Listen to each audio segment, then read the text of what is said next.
नमस्कार मित्रांनो. आणि आज आपण इकॉनॉमी विषय संपवून टाकणार आहे. किती वेळामध्ये आता त्याच्याबद्दल काही मला पण माहिती नाही. आपण लेक्चर चालू तर करतो आहे, पण आता तुम्हाला शेवटपर्यंत टिकून राहायचं आहे. इथंपर्यंत तुम्ही आला आहात, तुम्ही व्हिडिओ ओपन करताय आणि तुम्हाला ट्रस्ट आहे म्हणून तुम्ही आला आहे, बरोबर. तर आता ट्रस्ट ठेवा. नोट्स खूप शॉर्ट आहेत आणि त्या नोट्स तुम्हाला मी प्रोव्हाइड पण करेन, पण शेवटपर्यंत तुम्हाला टिकून राहायचं आहे, बरोबर. याच्यामधून इकॉनॉमीचे राज्यसेवेला 15पैकी 8 ते 9 क्वेश्चन आले होते. खूप छोटी नोट्स आहे, खूप छोटी नोट्स आहे. आणि आता कंबाईनची परीक्षा आहे किंवा येणारी कुठलीही परीक्षा असू द्या ज्याच्यामध्ये इकॉनॉमी आहे, हा बेस तुमचा एकदम परफेक्ट करून घेणार आहे. इथून याच्या पलीकडे बेसमधून जर क्वेश्चन कोणता आला तर याच्या पलीकडे जाणार नाही. आणि जर याच्या पलीकडे क्वेश्चन आला तर तो शक्यतो डिफिकल्ट कॅटेगरीतला क्वेश्चन असेल, जो कोणाला शक्यतो 50-50मध्ये जाईल. तो शक्यतो कोणाला जमणार नाही. ठीक आहे. तर पॉप्युलेशनचा पार्ट आपण याच्यामध्ये घेणार नाही फक्त. बाकी सगळा तो जॉग्राफीत कवर होईल तुमचा पॉप्युलेशनचा. बाकी सगळा पार्ट आपण कवर करूयात. ठीक आहे. तर आता तुम्ही अटेंटिव्हली लक्ष द्या, फुल फोकसने करा.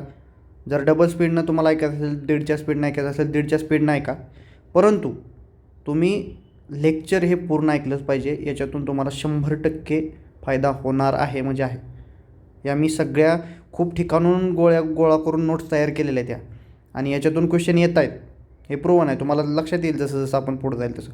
त्यामुळं वेळ जाणार नाही तुमचा, याची खात्री मी घेतो. त्याच्यामुळं तुम्ही शेवटपर्यंत टिकून राहायचं आहे, बरोबर. कारण तुम्हाला फायदा होणार आहे ना. पेपरमध्ये इकॉनॉमी सगळ्यात डिफिकल्ट सेक्शन आहे. बऱ्यापैकी जरा अवघडच जातो इकॉनॉमीत कमीच मार्क येतात. ते आपल्याला बेस पक्का करून घ्यायचा इथं. याच्या पलीकडं क्वेश्चन जाणार नाही जर सगळ्यात बेसिक असेल तर, बरोबर. तर ते करेक्ट करून घेऊयात आपण. चला, तर आता शांत एका ठिकाणी जाऊन बसा. 2 तास तुम्हाला शांत डोक्यानं ऐकायचं आहे.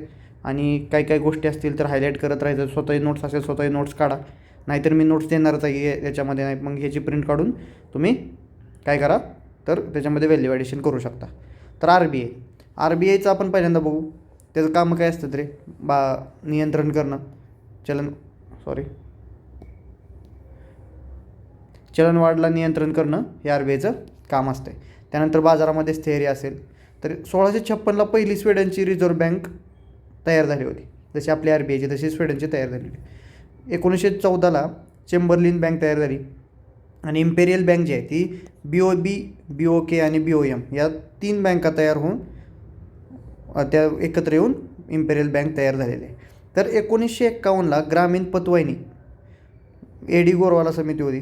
2 जुलै 1955ला SBIची स्थापना झालेली आहे मित्रांनो. डेट ही विचारतात सारखं.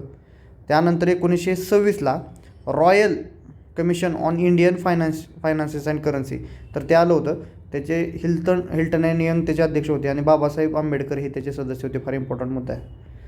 त्यानंतर RBI ॲक्ट आला 1934ला. 1 एप्रिल 1935ला परत त्याचं इम्प्लिमेंटेशन झालेलं आहे त्या ॲक्टचं. आणि त्यामध्ये कसं होतं, 5 कोटीचं डिपॉझिट होतं. त्याच्यामध्ये शेअर्स प्रायव्हेटचे खूप जास्त होते पब्लिकपेक्षा. ओके, प्रायव्हेटचे शेअर्स खूप जास्त होते पब्लिकपेक्षा. ठीक आहे. तर स्मिथ हे जे पहिले गव्हर्नर होते त्याचे, तुम्हाला बऱ्याचदा प्रश्न येतो की RBIचे पहिले गव्हर्नर कोण होते? तर स्मिथ म्हणून होते. स्मिथ हास्य केलं असं लक्षात ठेवा. काय केलं? स्मिथ हास्य केलं स्मिथने, कारण ते पहिले गव्हर्नर झाले. पहिले इंडियन कोण होते RBIचे गव्हर्नर म्हणलं तर CD देशमुख. ते कधी होते? 1943 ते 1949च्या दरम्यान होते. त्यानंतर दुसरे होते BR राव. ठीक आहे. तर ते पण लक्षात ठेवा. ज्यावेळेस स्वतंत्र आपला देश ज्यावेळेस झाला त्यावेळेस कोण होतं तर BR राव होते. हा पण प्रश्न बऱ्याच वेळा तुम्हाला विचारतात. तर आता रिसेंटली जर तुम्हाला विचारलं तर आताचे कोण आहेत रे? 26वे आपले जे संजय मल्होत्रा आहेत. त्याच्यापूर्वी शक्तिकांत दास होते, बरोबर. शक्तिकांत दास होते 25वे. आणि त्याच्या पहिले कोण होते? उर्जित पटेल 24वे होते. आणि रघुराम राजन 23वे होते. रघु, उर्जित, शक्ती, मल्होत्रा, संजय मल्होत्रा हे ओळीनं लक्षात ठेवा तुम्ही सगळे, बरोबर. रघु आधी उर्जित नंतर हे लक्षात ठेवा. कारण तुम्हाला हे शक्तिकांत दास आणि मल्होत्रा तर माहिती आहे, संजय मल्होत्रा रिसेंट आहे त्यामुळं. पण कन्फ्युजन कुठं होऊ शकतं? रघुराम राजन आणि उर्जित पटेल. उर्जित नंतर आहेत आणि रघुराम राजन आधी आहेत. याच्यावरून क्लिअर झालं? ठीक आहे. आता त्यानंतर चला, आता ह्याच्यामध्ये भारत सरकार नेमणूक करत असते. प्रेसिडेंट नेमणूक करत नाही. कोणाची? गव्हर्नरची. गव्हर्नरची कोण करतं रे नेमणूक? भारत सरकार करतं. संविधानामध्ये त्याचे मेन्शन आहे का आर बी आयबद्दल? अजिबात नाही आहे, संविधानामध्ये नाही. कुठे आहे रे मग? आर बी आयचा जो ॲक्ट आहे ना त्याच्यामध्ये मेन्शन आहे. आपण मगाशी बघितलं ना आर बी आयचा ॲक्ट 1935ला त्याचं इम्प्लिमेंटेशन झालेलं, तो आर बी आयचा ॲक्ट आहे. त्यानंतर त्याच्यामध्ये किती मेंबर असतात? 1+4. त्यामध्ये 3 आर बी आयचे असतात आणि 1 बँकचे संचालक असतात. ठीक आहे, ओके. त्यानंतर एकदा जर झाले कोण एखादा व्यक्ती जर गव्हर्नर झाला तर साधारणपणे तो 5 वर्ष टिकतो, पण ट्रॅडिशनली आपण 3 वर्षाचा कार्यकाल त्यांना देत असतो. ट्रॅडिशनली हे ट्रॅडिशनल आहे म्हणजे आपल्या प्रथेनुसार प्रथेनुसार. ठीक आहे. तर आता आर बी आयची कामं काय आहेत रे? तुम्हाला प्रश्न येतो बऱ्याच वेळा आर बी आयची कामं काय? तर आर बी आयची कामं काय आहेत? पतपुरवठा, ठीक आहे, त्यानंतर रोजगार निर्मिती करणं, आर्थिक वाढ करणं, परत चलनवाढ नियंत्रित करणं, ही कामं आहेत आर बी आयची. पतपुरवठा म्हणजे काय रे? प्रिंटिंग ऑफ मनी, पैसा छापो. पैसा कोण छापणार? आर बी आय पैसा छापणार, हे तुम्हाला माहिती आहे. ठीक आहे. आता काय झालं की ग्रोथ रेटवर आपण पैसा छापत असतो, त्याच्यावर डिपेंड असतो की पैसा कसा छापायचा, काय करायचं. ठीक आहे. आणि पी एमच्या बिहाफवर काय करत असते आर बी आय या ठिकाणी पैसा छापत असते. ठीक आहे. त्याच्यावर सही कोणाची असते रे? तुम्हाला माहिती आहे, गव्हर्नरची सही असते. त्यानंतर आर बी आयचं काय झालं? मॉनिटरी पॉलिसी कमिटी आली. कधीपासून? मॉनिटरी पॉलिसी कमिटी कधीपासून आली? 2016पासून. डेट फार इम्पॉर्टंट आहे, कधी आली ती. तर कोणाच्या रिकमेंडेशननुसार आली होती? तर उर्जित पटेल, रघुराम राजन आणि बी एन श्रीकृष्णन, ह्या 3 कमिट्या होत्या. 3 कमिटी होत्या बरं का, एक नव्हती, 3 कमिटी होत्या. 3 कमिट्याच्या रिकमेंडेशननुसार 2016ला मॉनिटरी पॉलिसी कमिटी आली होती. आता त्याच्यामध्ये ती काय काम? पॉलिसी शब्दच आहे, त्यामुळं काय करते रे? हे पॉलिसी ठरवत असते. ठीक आहे. तर याच्यामध्ये मेंबर किती असतात? 6 मेंबर असतात. 3 कोण रे? 3 गव्हर्नमेंटची माणसं असतात आणि 3 आर बी आयची माणसं असतात. आता त्याच्यामध्ये कार्यकाळ त्यांचा 4 वर्षाचा असतो, त्याच्यामध्ये डबल अपॉइंटमेंट होत नाही. ठीक आहे. आता चलनविषयक धोरण आणि काय काम काय असतं यांचं? मग क्वांटिटेटिव्ह आणि क्वालिटेटिव्ह मेजर्स ते घेत असतात, जे तुम्हाला माहिती आहे. ठीक आहे. आर बी आयचा ॲक्ट 1934चा, त्याच्यामध्ये सेकंड शेड्यूल जे आहे, त्याच्यामध्ये सेकंड शेड्यूलमध्ये जे असतात त्या बँका आपण शेड्यूल बँक म्हणत असतो त्यांना. ठीक आहे. आणि ज्या दुसऱ्या असतात त्याला नॉन शेड्यूल बँका म्हणत असतो, आउट ऑफ सेकंड शेड्यूल जे असतात त्याला. ठीक आहे. त्यांचं मग काय रे? सेकंड शेड्यूलमध्ये मेन्शन आहेत, म्हणजे ह्याचा अर्थ काय झाला? तर आर बी आय, समजा आता एस बी आय असेल तर ती सेकंड शेड्यूलमध्ये, तर ती आर बी आयनं जे नियम वगैरे केलेत त्याला ती बंधनकारक असतात. ठीक आहे. आणि ज्या सुविधा आहेत त्या सुविधा त्यांना भेटत असतात. कोणाला? बँकांना भेटत असतात. समजा ही एस बी आय, त्या बँकेला सुविधा भेटत असणार. ठीक आहे. कारण ती बंधन फॉलो करते ना, संबंध त्यांचे खूप चांगले राहत आहेत. मग आर बी आयला जर समजा काही प्रॉब्लेम आला, एस बी आयला काही प्रॉब्लेम आला तर आर बी आय काय करणार? मदत करत राहणार तिथं. त्यानंतर क्वांटिटेटिव्ह मेजर, त्याच्यामध्ये काय quantitative measure R B I करत असते? आर बी आयची क्वांटिटेटिव्ह मेजर्सची कामं काय आहेत? तर डायरेक्ट आणि इनडायरेक्ट, ह्याच्यामध्ये 2 प्रकार आहेत, डायरेक्ट आणि इनडायरेक्ट. तर डायरेक्टमध्ये CRR मेंटेन करणं, बरोबर, कॅश रिझर्व्ह रेशिओ जो असतो त्याला कंट्रोल करणं, परत SLR असतो, रिफायनान्सिंग असतील या ॲक्टिव्हिटी. आणि इनडायरेक्ट कोणते आहेत रे? BR म्हणजे बेस रेट जो असतो, reverse repo rate, reverse repo rate, marginal standing facility rate, open market operation असेल आणि मार्केट स्टॅबिलायझेशन स्कीम असेल, यासारख्या इनडायरेक्ट गोष्टी आर बी आय काय करतं? या इनडायरेक्ट गोष्टी थ्रू फायनान्सेस कंट्रोल करत असते, फायनान्सेस कंट्रोल करायचं काम करत असतं. ठीक आहे. तर आता SLR जे आहे ते 18% आहे. NTDLच्या 18% आहे आणि ते स्वतःजवळ ठेवायचा असतो. SLR जो असतो तो काय करायचा असतो? स्वतःजवळ ठेवायचा असतो. कसा ठेवणार आहे SLR? बँक काय करतात? समजा एखादी बँक आहे, बँक ऑफ बडोदा आहे, ती काय करत असते? 18% NDTLच्या 18% कॅश फॉर्ममध्ये, गोल्ड फॉर्ममध्ये किंवा बॉन्ड फॉर्ममध्ये स्वतःजवळ हा मनी ठेवत असते. मनीच्या रूपात किंवा गोल्डच्या रूपात किंवा बॉन्डच्या रूपात, या तिन्ही गोष्टी विचारतात ते, पहिला, दुसरा, तिसरा. कशाच्या रूपात SLR ठेवला जातो? कोणाकडे ठेवला जातो? हा पहिला प्रश्न. स्वतःजवळच बँका ठेवतात. दुसरा प्रश्न येईल की काय केलं जातं? कशाच्या फॉर्ममध्ये ठेवला जातो? कॅश, गोल्ड आणि बॉन्ड, या 3 गोष्टी. आणि कशाच्या किती पर्सेंट असतो, 18% ऑफ NDTR. या 3 गोष्टी लक्षात ठेवला हे कामच झालं. आता रिफायनान्सिंगच्या काही एजन्सीज आहेत. नाबार्ड आहे, नॅशनल हाऊसिंग बँक आहे, सिडबी, मुद्रा आहे, GIC आहे आणि एक्सपोर्ट क्रेडिट कंट्रोल ऑथॉरिटी हे पण आहे.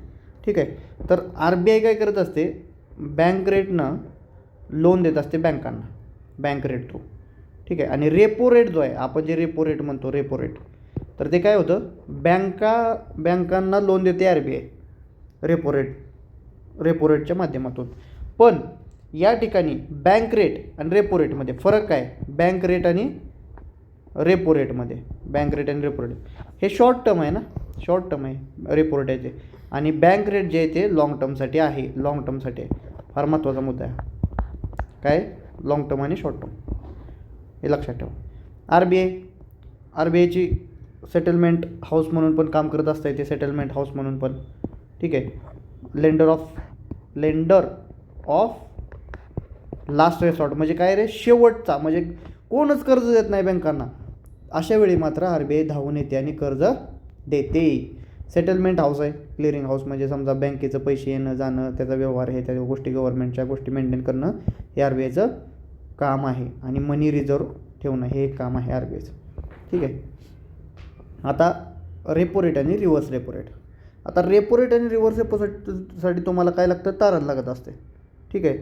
आणि याच्यामध्ये काय होतं, 0 ते 56 दिवसापर्यंत तुम्ही काय करता, रेपो रेट किंवा रिव्हर्स रेपो रेटनं कर्ज घेऊ शकता, किंवा RBIला कर्ज देऊ शकता. आता ह्याच्यामध्ये रेपो रेट असेल तर काय होतं, रेपो रेट काय करतं, बँका काय करतायत, RBIकडून कर्ज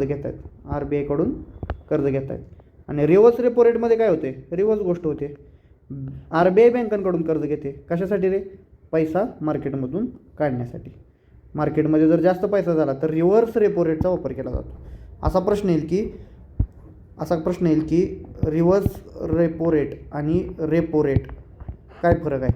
रेपो रेटनं काय होणार आहे, मार्केटमध्ये पैसा वाढेल, आणि रिव्हर्स रेपो रेटने मार्केटमधला पैसा कमी होणार आहे, मनी कमी होणार आहे. त्याच्यामुळे इन्फ्लेशन कमी होणार आहे, आणि मार्केटमधला पैसा वाढला, इन्फ्लेशन वाढणार आहे. हा एक बरेच वेळा प्रश्न येत असतो, ते तुम्ही लक्षात ठेवा. ठीक आहे. त्यानंतर चला पुढं. आता मार्जिनल स्टँडिंग फॅसिलिटी रेट, ह्याच्यामध्ये काय होतं, 2011 पासून हे चालू झालेलं आहे, हे लक्षात ठेवा. ठीक आहे. याच्यामध्ये काय होतं, कधी कधी बँकांना पैसे लागतात आणि रिव्हर्स रेपो रेटनं पण रेपो रेटचा वापर करून झालेला असतो. त्यावेळेस बँकांना अचानक खूप जास्त पैशाची गरज पडते, मग ह्यावेळेस ते घेऊ शकत नाहीत, रेपो रेटनं लिमिट क्रॉस झालेली असते.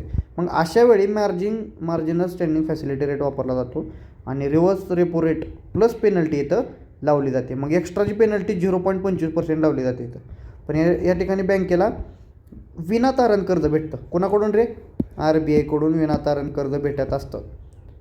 प्रश्न येईल तुम्हाला की मार्जिनल स्टँडिंग फॅसिलिटी रेट काय असतो, तर तुम्हाला हे लक्षात असलं पाहिजे. विनातारण कर्ज, पेनल्टी असते, reverse repo rate plus penalty अशी गोष्ट आहे. ओपन मार्केट ऑपरेशन्स काय असतात, ओपन मार्केट ऑपरेशन हे म्हणजे काय असते नक्की, तर RBI काय करते, जे बॉन्ड असतात, ते काय करते, मार्केटमध्ये विकते किंवा मार्केटमधून विकत घेते. ह्याला म्हणायचं ओपन मार्केट ऑपरेशन. यानं काय होतं रे, मार्केटमध्ये जी लिक्विडिटी काय होते, वाढते किंवा कमी होते. जर बॉन्ड विकला तर मार्केटमधली लिक्विडिटी काय होईल रे, कमी होणार.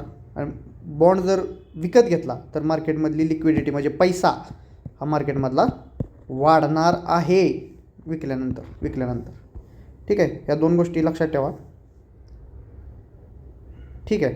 तर अशा रीतीने हा भाग इथं संपतोय आपला RBIचा.